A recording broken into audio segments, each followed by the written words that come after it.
Oi, gente, tudo bem com vocês? No vídeo de hoje, eu vou estudar com vocês para a minha prova de português. O assunto de hoje são orações coordenadas, subordinadas, substantivas e as suas diferentes classificações. Eu vou deixar nesse espaço aqui os slides passando do conteúdo. O que são essas orações? Essas orações subordinadas substantivas? Elas são orações que cumprem o papel de um substantivo. Então, ao invés de usar o substantivo em si, vai usar uma oração completa. Então, aqui a gente tem um exemplo. Ele sentirá solidão. E ele sentirá que não tem amigos. Então, na primeira oração, solidão é um substantivo. Agora, na segunda oração, que não tem amigos, exerce a mesma função da primeira.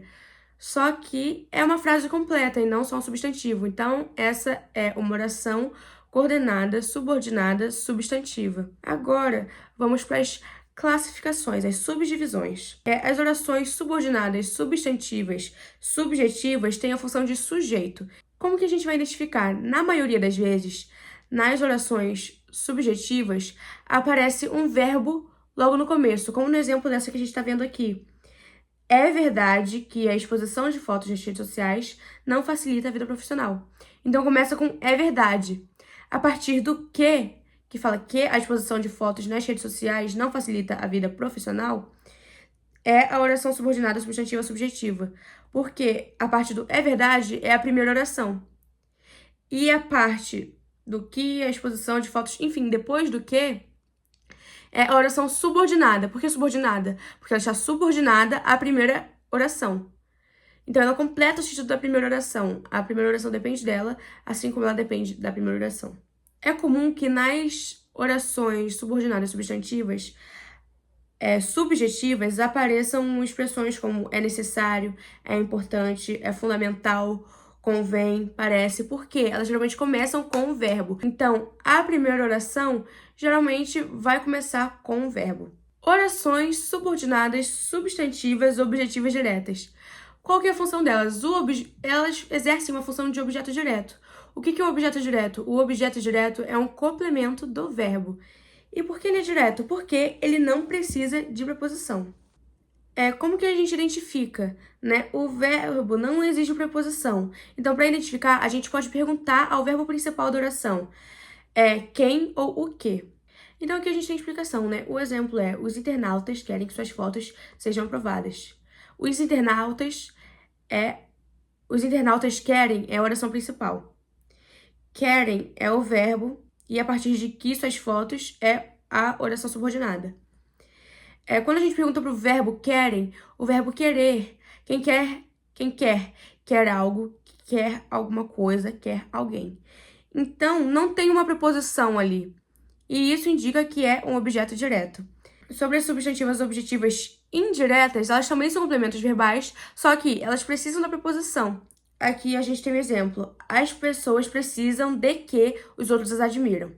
As pessoas precisam é a nossa primeira frase, de que os outros as admiram é a nossa oração subordinada. A gente pergunta para o verbo principal, precisam. Quando a gente pergunta para o verbo precisam, quem precisa de algo, de alguma coisa. Então, esse de é a preposição, ou seja, é um objeto indireto. Alguns exemplos comuns que aparecem em frases é precisar de, gostar de, depender de e desconfiar de. Mas também podem ser outras preposições, só que na maioria das vezes a preposição é de. Orações subordinadas substantivas predicativas. A função delas é de predicativo. O que a gente tem que entender? A gente tem que entender a diferença entre predicado e predicativo. O sujeito é sobre quem a oração está falando, e o predicado é o resto da oração. O predicativo é uma característica do sujeito presente no predicado. Então, ele é uma parte do predicado. O predicativo é uma parte do predicado. Então, a gente precisa saber diferenciar para não confundir na hora de identificar. Como a gente vai identificar? Esse sempre está ligado ao verbo de ligação. Os principais verbos de ligação que podem aparecer é ser, estar, ficar, andar, viver, virar, parecer, tornar-se, continuar e permanecer. Tem aqui no slide a tabela. Agora, o nosso exemplo. A beleza é que determina o sucesso. A beleza é a nossa primeira oração. A partir do que é a nossa oração subordinada. A oração que determina o sucesso é o nosso predicativo. Oração subordinada substantiva completiva nominal. Ela complementa um nome ao invés de um verbo. Então, diferente do objeto direto que complementa o verbo, ela complementa um nome. Pode complementar um substantivo, um adjetivo ou um advérbio. O nosso exemplo é: tenho a sensação de que estou correndo risco. Então, aqui a gente vê a preposição. Na completiva nominal, a gente vê a preposição. Só que isso pode causar confusão com o objetivo indireta. Só que a gente tem que ver ao que a oração subordinada está se referindo. Se ela está se referindo ao verbo ou se ela está se referindo a um nome. Aqui, nesse caso, eu tenho a sensação. A oração subordinada está se referindo à sensação, que é de que estou correndo risco. E não está se referindo ao verbo, que é tenho. Então, a oração é completiva nominal. Exemplos comuns de aparecer em frases é medo de que, esperança de que, certeza de que, necessidade de que. Então, na maioria das vezes, também vai ter essa mesma preposição da objetiva indireta, só que o que muda é a que palavra a oração se refere.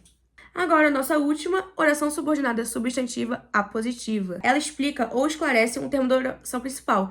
Essa é a função do aposto, e como ela é uma oração apositiva, ela faz a função do aposto, então ela esclarece um termo da oração principal. E geralmente aparece após 2 pontos, isso é muito importante para conseguir identificar com facilidade. Nosso exemplo: a ele só interessava uma coisa, 2 pontos, que fosse reconhecido. A oração que fosse reconhecido explica qual era a coisa mencionada. Então, a gente observa que após os 2 pontos tem a oração subordinada. E é isso, gente. Essa foi a última classificação das orações subordinadas substantivas. Agora, outro detalhe importante é que, para você conseguir identificar qual que é o tipo de oração subordinada da substantiva, na oração você já olha direto pro que. Geralmente, perto do que ou a partir do que, você consegue identificar qual que é a classificação dessa oração. É isso, gente. Eu espero que vocês tenham entendido, eu espero que vocês tenham gostado e eu espero que meu estudo tenha ajudado o estudo de vocês. É isso, um beijo e até a próxima!